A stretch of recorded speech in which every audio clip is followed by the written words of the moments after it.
Good morning. We are on our day 2 of our Quebec adventure. We are going up on the mountain today. It's about 4 or 5 hours of climbing. Oh, it's a loop. So this is where we're starting. Yeah, wish me luck. Okay, so as previously noted, this hike should take about 4 hours and a half, but considering Alfie stops to sniff everything, it might actually take longer. And also it's been advised to take lots of breaks and just pace ourselves. But look, he's already just sniffing everything, every tiny little thing.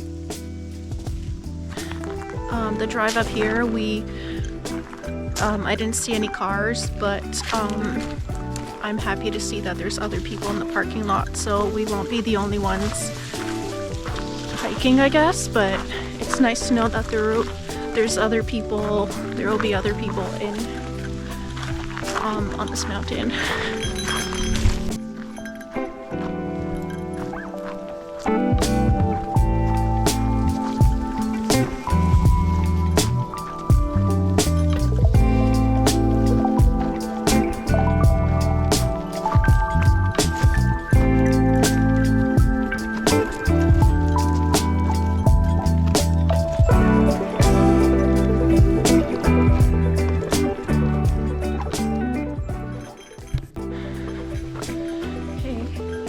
Doing pretty well.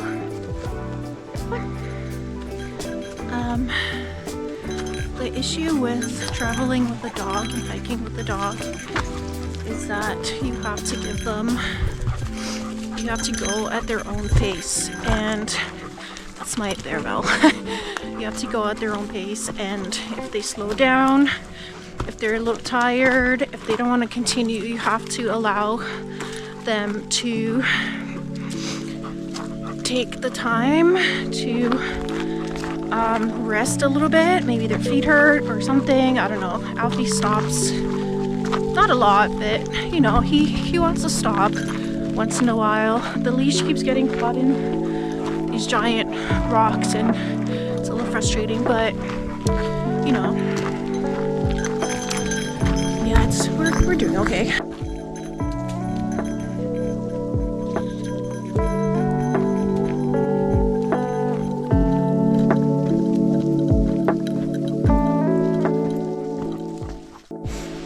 I think this is where the trail starts getting a little bit more difficult. Looks like it's starting to go on a little bit of an incline. Yep, I think that this is where the incline is starting to happen. It's more obvious up the mountain.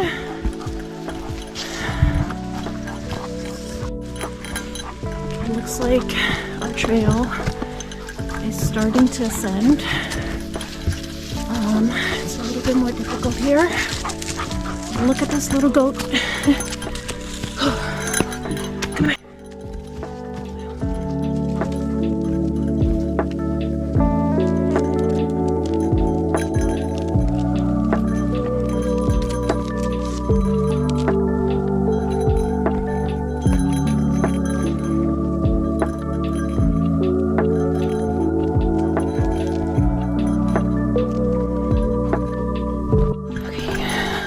Made it through.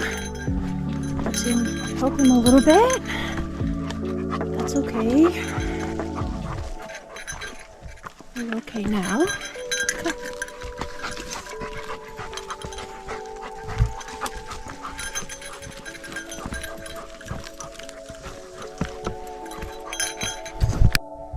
Okay, so we're stuck a little bit. Alfie's having a little bit of a hard time going up this rock.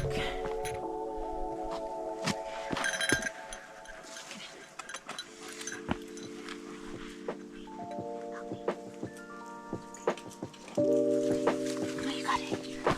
Good boy. Good boy.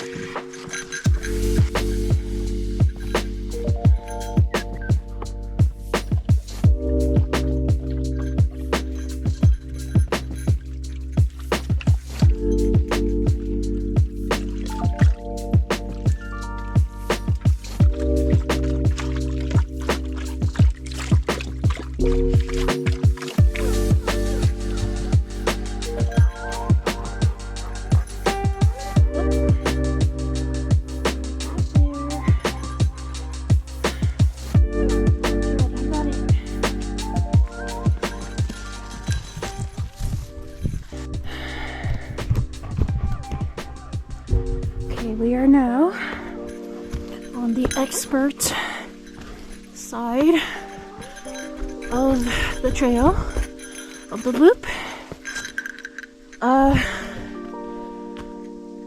Okay, let's see how this goes.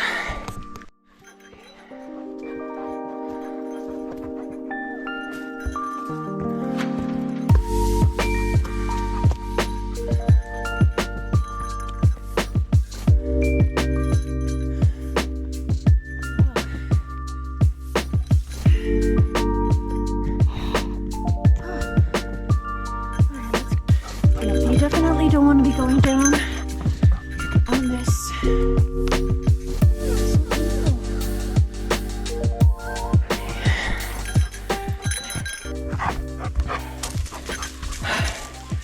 He always does this when he's super tired.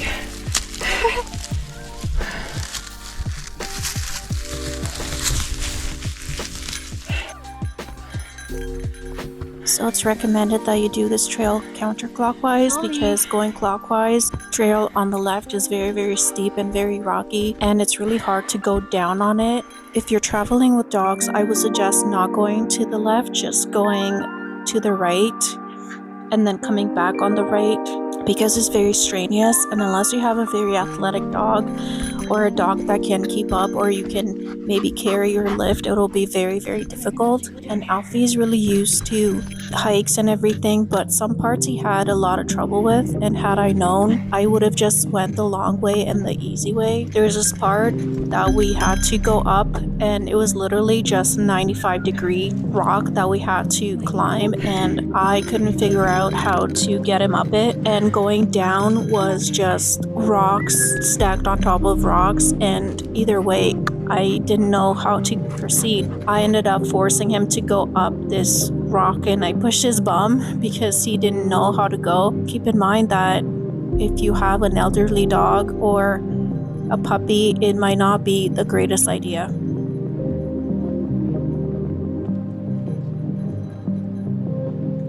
So as you can see, the trails are really thin and there's a lot of rocks, and on one side it's either the mountain going up or the cliff is going down, but you can't really see where you're going. And at one point we heard some ruffling in the bushes, and there's signs everywhere that there's wildlife and to be careful because it's bear country. And I stopped and I wanted to make sure. I couldn't really see anything because the trail was going up and then around the corner, and I stopped to see if I can hear some noise or some animal sounds or something, but the bushes kept ruffling, and I said, hello, is anybody there? Nobody answered. 2 minutes later, more ruffling, and I thought, oh my god, for sure this is some sort of bear or a moose or something. You're supposed to give them space, but there's no space because, again, on one side you would fall down, but getting stuck in the bushes, and one side is just bushery, and the trail was actually maybe like a foot wide. And eventually this man answered that he was up there and he was just stopped to have lunch, and I thought, and I got the biggest relief. I was so relieved that it wasn't a bear, because there was literally no way to give it space and room to just go.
We were so grateful that we got to the top safely and there's no broken legs or scraped knees. It was just such a beautiful openness, and there was a full 360 panoramic view of all the surrounding area.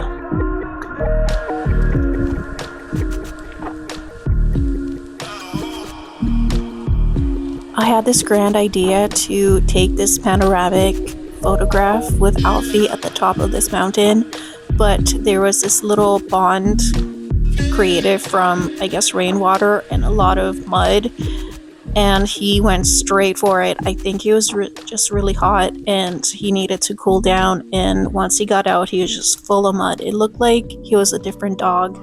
Anyways, I still took the picture and I'm still debating on whether or not I want to frame it, but it's just, I feel like he ruined my idea, but to have that new picture the way he wanted it is just, it'll bring back the memory of him climbing up this mountain with me.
And just so you know, for campers or people who like to do backcountry camping, there's information on how you can camp at this on top of this mountain. I think you're allowed to camp everywhere as long as you're close to a body of water.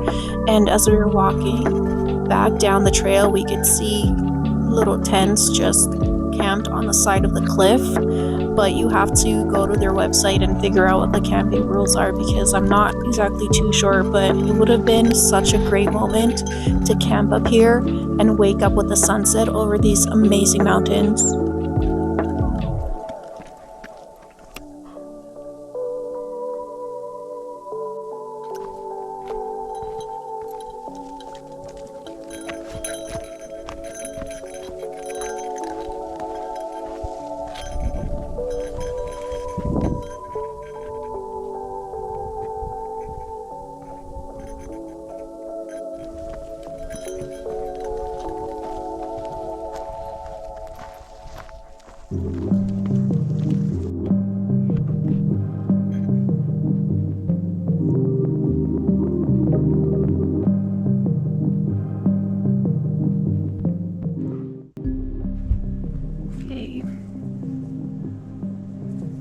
Maybe 20 minutes away from the car. Everything hurts. Alfie keeps stopping. I just want to get to the car. This part of the trail is pretty easy. It's pretty flat. But considering that we walked all day since maybe 11 a.m. and now it's 4, it hurts.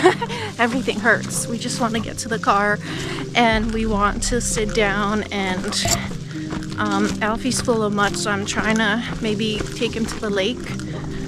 There's a lake by the car, so let's see how that goes.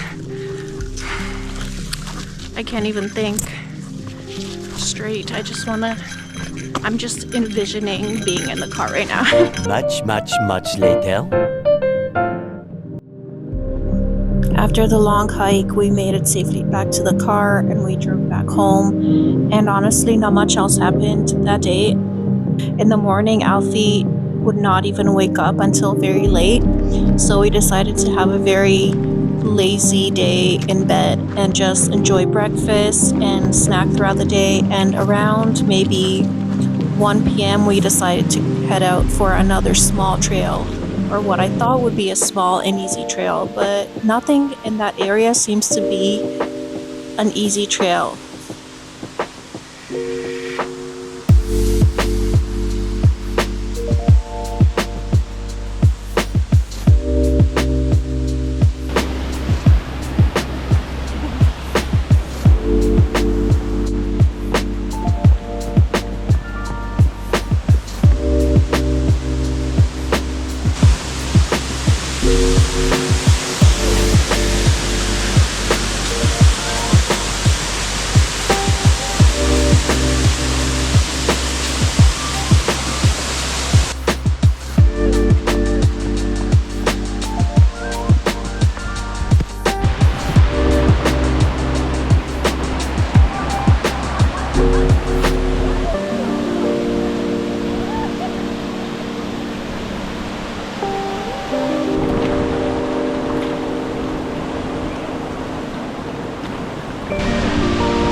decided to stop for camping on our way home.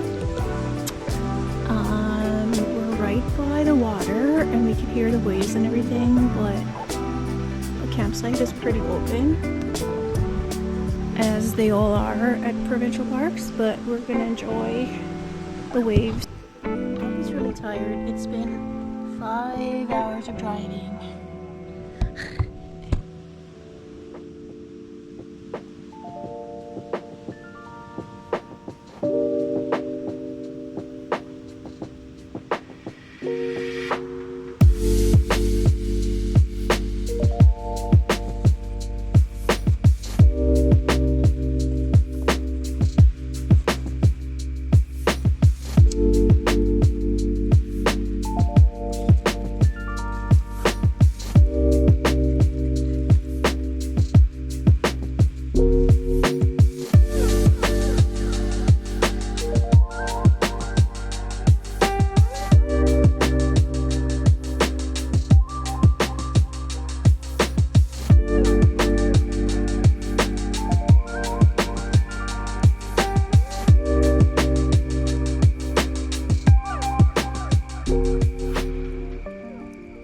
Thank you so much for watching, and if you'd like to follow our next adventures, please subscribe to our channel. See you next time!